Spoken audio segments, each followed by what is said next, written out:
Morning. I think this is the third installment of, I don't even know what the heck I'm calling this. I can't call it Bald and Balder because obviously the person on the other side has hair and a lot more than me.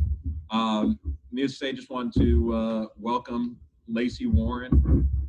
Lacey is a huge confidant in my business. We've been doing business for a very long time. She also held a title, and I think she still somewhat holds the title. Prior to having my current business partner, my wife dubbed her as my work wife. And I don't know, as I said, if she lost that title just because I guess I'm somewhat of a polygamist because now I've got two work wives and a real wife. So, Lacey and I hit it off early on. We've done a ton of business together. We've become friends, and I think the main reason why we've hit it off and the reason why I trust her with my clients is she speaks like I do. She's the closest female version of me I've ever been able to find. She's probably a little bit more educated than I am and a little bit more cautious on when she speaks her mind, but she speaks her mind, and that's what you need, especially in her role, in my opinion, of trying to protect both parties in any transaction. So I welcome Lacey, and thanks for coming. Thank you, Todd. Thanks for having me. It is a great honor to be here, and of course, I do value our relationship. I think you like to surround yourself with strong, opinionated, confident women who also happen to be blonde. So I think that's your MO, but I love it. So I'm glad to be part of that crew. Never thought of it that way, and I think you might have nailed it on the head. I'm learning new things about myself all the time. So why I asked Lacey to join me and have this quick little conversation and just understand is trying to understand the title side. And I think the title side during today's times, one, I believe, and Lacey and I had a little bit of conversation on this, I think title's going to change a little bit for the future. It's one of the industries that I think are going to adapt to some new norms based on what we're dealing with today. And then also the fact that she is in the transaction from beginning to end. She's the only person that's really in it from beginning to end. Sometimes she gets a contract before the lender. Sometimes she gets the contract, well in advance when we have a listing and they need to do title work. So, and unlike us as a realtor, unlike the lender that has downtime in every transaction, Lacey's got her hands on it, touching and feeling it nearly daily. So I asked Lacey just to speak on a couple of points of her feelings of where we are now and sort of the industry in the future. So I'm just going to roll into the first question at hand that I sort of had for her is how have things changed between closings and you not being a part of it 100%, the mobile closing, the in-person, and where do you see this going once humanity is back to touching and feeling and being able to talk to one another? What's your thought on all this? It's very interesting to see the natural shift to this process of remote kind of signings versus the forced shift that we're in. I think you've got people who are very technologically savvy that really appreciate the ability of not spending the time getting in a car, driving, coming to a title office, sitting down, killing an hour of their time, and then having to drive again. So what we've done to shift our process is we've gone to notary services in-home if it suits the transaction. So the only things that we can't have signed at someone's home are a home equity transaction, and that's a Texas constitutional requirement. So those are being done in person at our office. We take the safeguards of wiping everything down. I didn't realize I was signing up for being a housekeeper and an escrow officer all at once. So my hands are really dry, but not from Patten Title is covering notary costs for all mobile signings right now. until this process is over. And I'm reaching out to the customers. My team is reaching out to the customers to start that dialogue about if they've had any travel, how they feel about somebody in and around their home, maybe on a front porch, in an outside setting.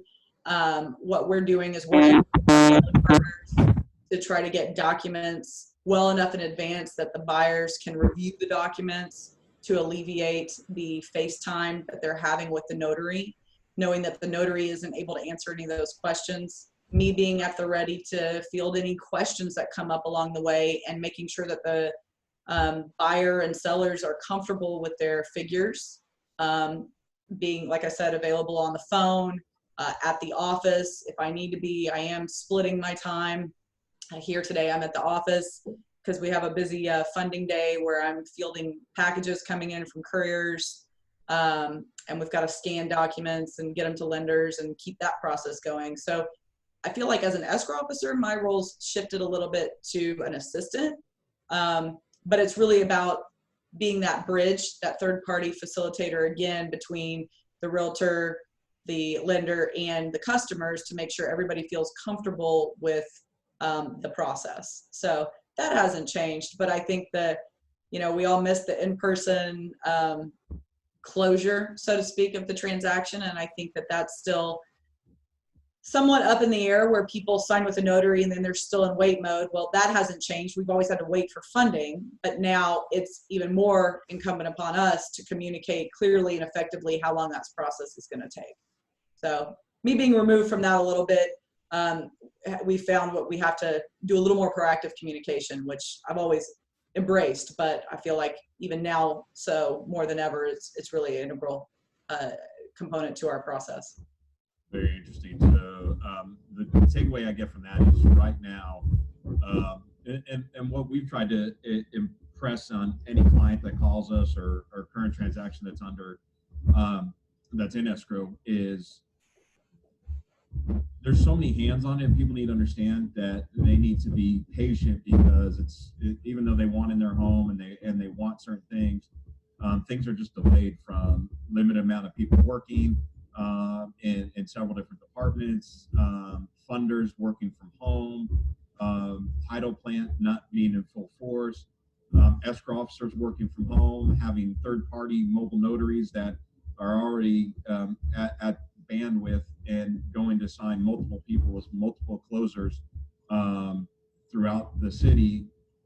So what right now we're trying to impress on people is be calm. There may be a delay, and you know, unlike normal times, it's probably nothing to do with you or your potential purchase.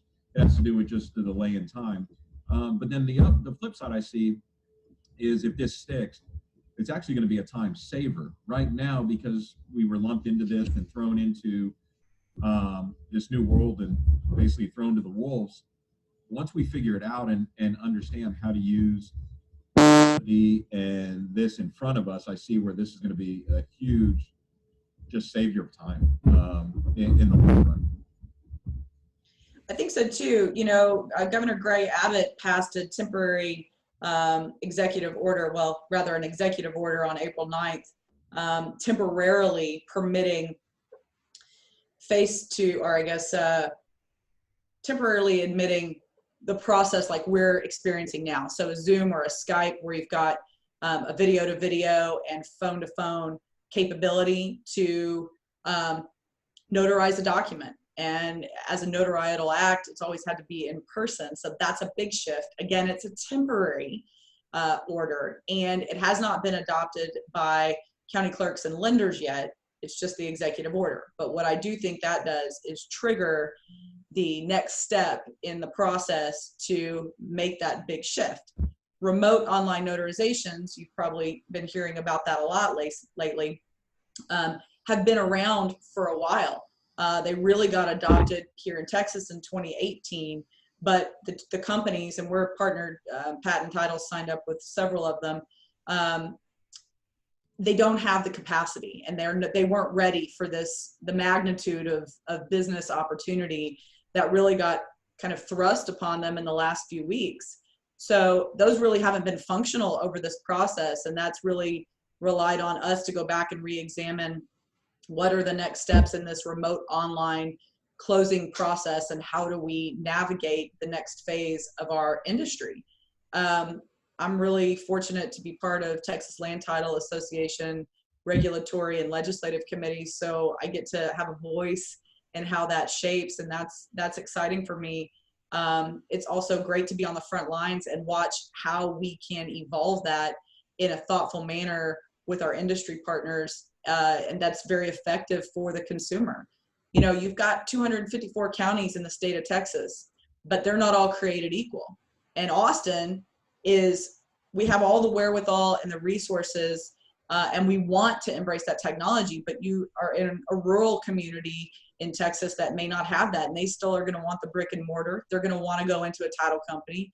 The real estate office might be next door. You've got a real communal environment. So you have to figure out, how do you meet all the needs of a real estate community that has a range of clientele?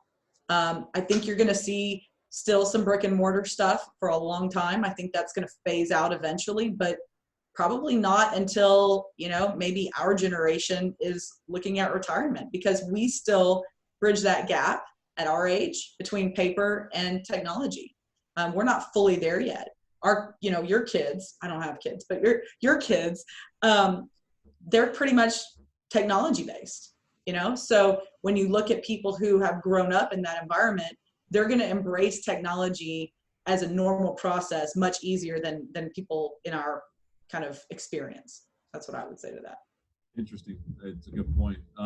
So sort of a two-part question that why I even thought about doing these videos to begin with, when Michelle and I were talking, was really to educate the consumer. So a two-part question here the one question to educate the consumer is, what does a consumer need to know? Because the reason for your business and the reason why you're in the transaction, which a lot don't know, is one, to be a biased third party to assist with the transaction and handle the legal side of things. And part of that is in insuring their property for future litigation, current issues that may come up in the future.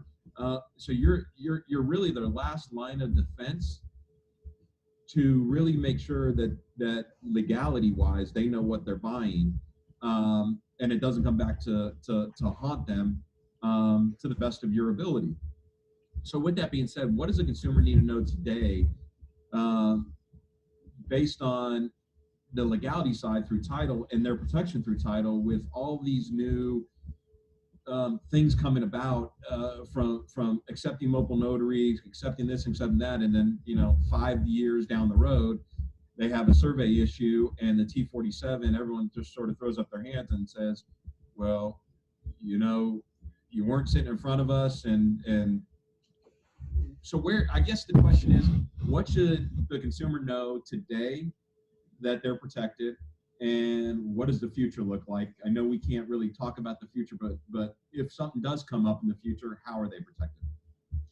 So I think what needs to be the point that we need to drive home is that all of these things are changing. Our landscape is changing quickly, but we're not quick. Patten Title, most title companies out there are not going to affect change without underwriters giving us the go ahead, without them saying, we think that we can still underwrite this policy, loan policy, owner's policy, with confidence that we have followed been in accordance with all of the process rules and regulations for recordation or lender compliance. So remember, we've got a multitude of responsibilities here, to our underwriter, to the lender, to the consumer, to our client base, basically to ensure that we're providing a good service. And everybody's really quick to say, ooh, let's do it remote online notarization. But if it's not ready, because we haven't beta tested it, we haven't seen what the courts are going to respond with and support and uphold, then it's okay to take a step back and go, again, this change is starting, but we're not quite there yet. What's it going to take to get there? So I think kind of right now is this guinea pig time of let's make sure we're doing things following protocol, following orders, following our industry partners and what lenders are expecting to be able to sell their loans on the secondary market. I think that's kind of the biggest key component right now. You don't want to change. You don't want to be the weak link in any of that flow. So I think the expectation for future is we're going to see some change, but right now we need to have patience that we're a part of that process. And asking questions is great. Waiting for things to be done the right way, maybe taking a little longer. I know you and I had an experience where we had to kind of table things for a couple of days because we needed to meet some quarantine timelines. And, you know, that's the thing, is examining it and going, does this meet the needs of a transaction right now? And can we do it in a way that's not harmful to the process? And upon that examination, you make a collective, you know, decision and you move forward with it. So it's slowing down. It's not hurrying the process too much because of all the stressors that we all feel, which is really normal in our industry. We're so quick to just kind of push it through because we want to see it to the finish line and get it done. But the reality is, let's take some extra time, take a step back, and give it a little further examination so that this will have longer staying power. Makes sense. One thing I want to let the consumers know, as Lacey brings all that up, that you know, kept on coming to mind while she was talking, is a lot of consumers feel that all title companies are created equal, and to the most part, a lot of them are, because they are regulated by the insurance commission, and there are certainly certain things that they can or cannot do. My personal opinion, where the difference of a title officer or a title company comes, is one that is proactive, is a listener, and is able to, as I said earlier in this, be in a transaction all the time. I will tell you, from being in this industry 20 plus years and dealing with several different loan or escrow officers, and the bottom line is, you know, I try my hardest to always work with Lacey. It doesn't always happen, and we know that.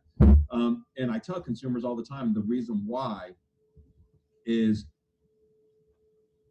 you need to be proactive and be able to identify issues that are happening through a transaction for the consumer and deal with them in their face, versus waiting and hoping and praying everything's being done and everyone's supposed to be doing their job correctly, and then you become reactive to a situation. The biggest point is, where I'm getting with this, is communication, staying on top of things, is really, as a consumer, what you need in an escrow company and an escrow officer, so that way you're not dealt with at the 18th hour, something that you did not know about. And the reason why you did not know about it is because the escrow officer didn't know about it. And those happen from time to time. But I would say 95% of those could be identified early on and being dealt with, versus them being a surprise to everybody. So, you know, a plug, I guess, there to Lacey, but also to consumers to know that's really what your escrow officer is there for, is to be your biased third party and help you through the transaction, but a smooth transaction, and not one that is more reactive to situations when they arise, but trying to figure out anything that is going to come up and uncover and turn over every rock during the transaction so that it's smooth all the way through. So Thank you for that, Todd, and I'm grateful to have you as a partner too for the work that you do on your end, so we don't have a lot of surprises. But you're right, it's incumbent on us to ask questions and to kind of expect and try to unturn those things before they become an issue. Absolutely. So I guess the one last question I have for you, and it runs around, you know, us as realtors and consumers, and all our contract reads that we have certain obligations in certain time periods. Some of those certain time periods that we're filling in sort of just become normal time periods, because it's just been, you know, what we do. And then there's others that are regulatory from the real estate board, such as, you know, obviously receiving title documents. We just automatically throw in a date that has just been somewhat thrown in by every realtor. Earnest money and option checks, those are regulated. So across the board, how are you guys handling and how should the consumer know that they're being protected? Because I don't think a lot of consumers know that, us as realtors say, hey, you have an earnest money check that you need to write, you got an option money check to write. For the most part, I think most realtors just assume that the client knows what those are for, and most realtors assume that the client is just going to write the check. Well, those need to be delivered. I don't think a lot of people tell their clients that, hey, those need to be delivered in X period of time. And for different reasons, if one's not delivered, you don't have this. Or, the biggest one is the option money, because it's such a small check. And I think the consumer, in the most part, thinks it's a frivolous check. What's $100, $200, $300, $500, whatever the number is. Oh, that's small potatoes. I just wrote a big check called the earnest money. If I'm buying, the typical rule of thumb is roughly 1%. So if I'm buying a $500,000 home, I'm writing a $5,000 check. Well, that one's bigger than a $100 check, so that one's got to be more important. But what the consumer doesn't seem to understand, without that $100 check, that option period that they think that they're getting, that is basically in Texas, stub your toe or get out of jail free card, or going to play blackjack in Vegas. If you got a $5,000 bet and she's showing an ace, you're putting up $100 to protect your $5,000. It's basically what it is. And consumers just arbitrarily think because they write that $100 check, there's no, that it's done. So I guess the question at hand is, how are you guys managing those? Because again, we're in weird times that you just can't go to a bank and get something. You can't, it's strange. Things are delayed. So I guess what's your guys' take on that? We are encouraging people to send wires for their earnest money to alleviate a courier coming to them, just minimize that person-to-person contact. I know there's a lot of different options to send option money. There's Zelle, there's Go Option Pay, there's Venmo, there's PayPal. Zocum is one for earnest money. So there's Zocum and wiring, which allow it to come to us. Wiring is, I think, the best way. The option check is going through Venmo, PayPal. There's, speculation about that, but Zelle and Go Option Pay, I know Go Option Pay for $99 a year to the agent covers those transactions, or $5 per transaction. So that allows for the option money to change hands in a way that's managed by the agent. The option deposit is the buyer's responsibility to get it to the seller so that they can purchase that option period to do their inspections or what have you, and give themselves an opportunity to move on. Title companies in recent years had gotten into a position where agents were asking us to facilitate that process. I think what we'll see is hopefully the contract will be changing. We've been working towards that, for the contract to change to where the option deposit is independent consideration, which means you write one check for $5,000, and if the transaction terminates, 100, say, being the option, is deducted from that and given to the seller, dependent on how the agreed termination occurs. So that's a work in progress, but for now, plenty of other options to get your option money without exchanging a check or sending a check along with your earnest money. And if all else fails, we are, facilitating courier service for that. Again, just trying to reduce in-person contact and handling documents that have been touched by multiple people. Money, of course, being one of them. You see a lot of these organizations, restaurants, people saying no cash. Well, kind of same thing for us. I don't want to touch a check if I don't have to. So that's still being handled by multiple parties. So if we can do it electronically, I say that's the most efficient and expedient way. And in this crazy time, probably the safest way. So I guess and I said that was the last question, but a question that came off of that that is a very scary thing and a very valid point. And unfortunately, whenever you have dire situations, there are enough intelligent people out there, and I call them intelligent just because they're smart, not intelligent because they're thieves. So obviously over the last several years, we've been encouraging, the title companies have been encouraging, us as realtors have been encouraging the use of wires to be a limited source of sending money.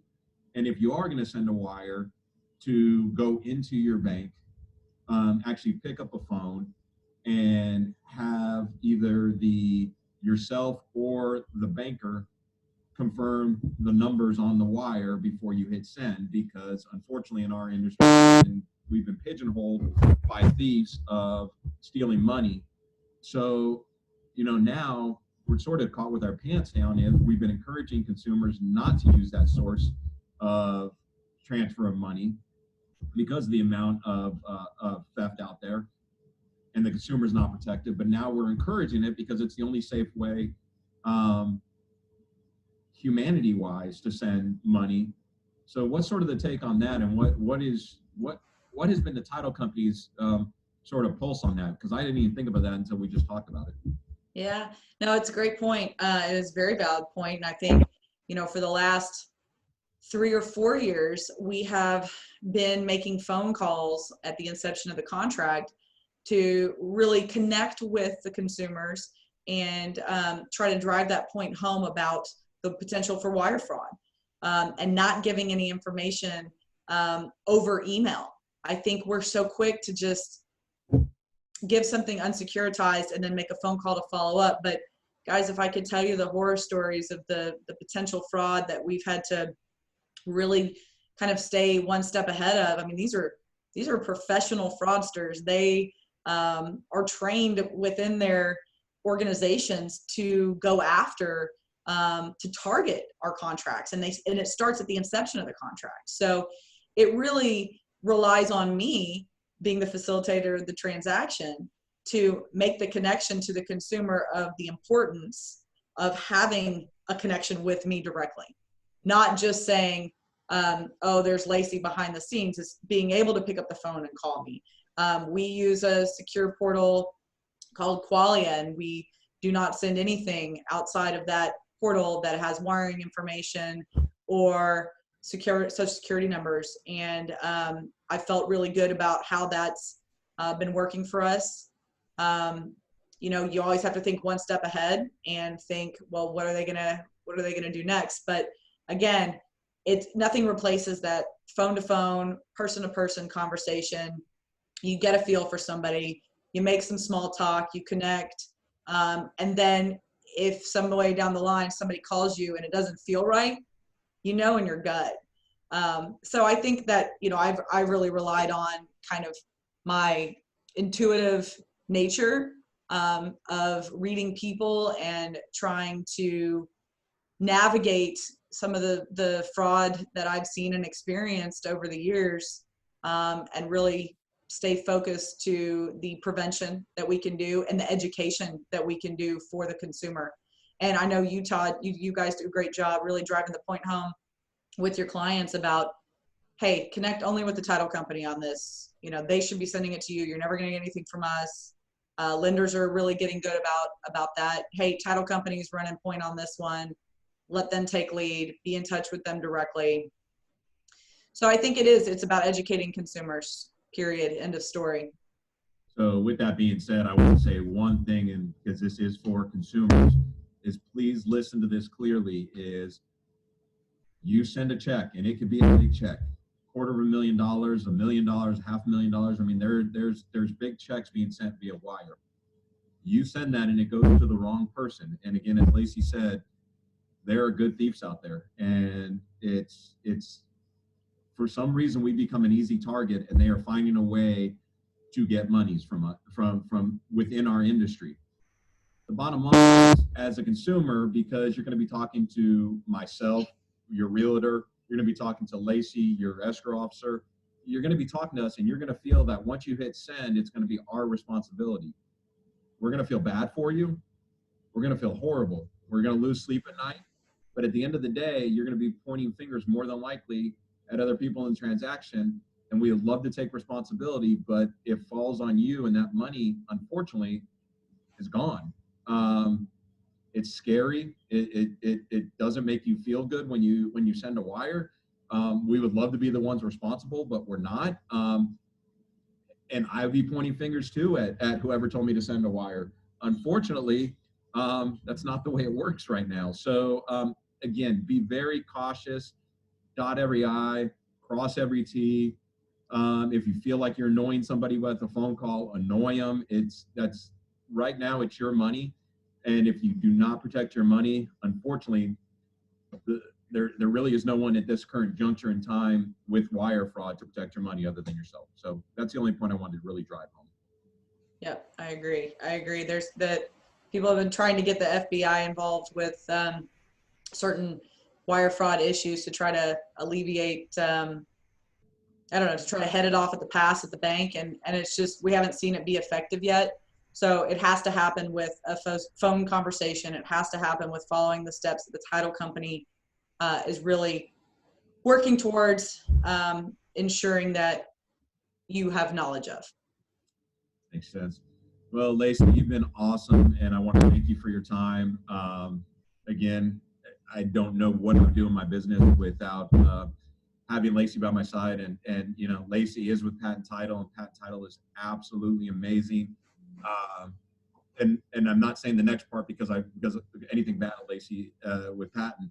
It's just I've been with Lacey from different companies, and thankfully, due to her professionalism, her knowledge, her ability, she's been plucked from company to company because of how good she is in Austin. So thank you, Lacey, for constantly being there, and not so much for me, but helping my clients and helping mine and Michelle's clients really get to the finish line with the least amount of battle scars as possible.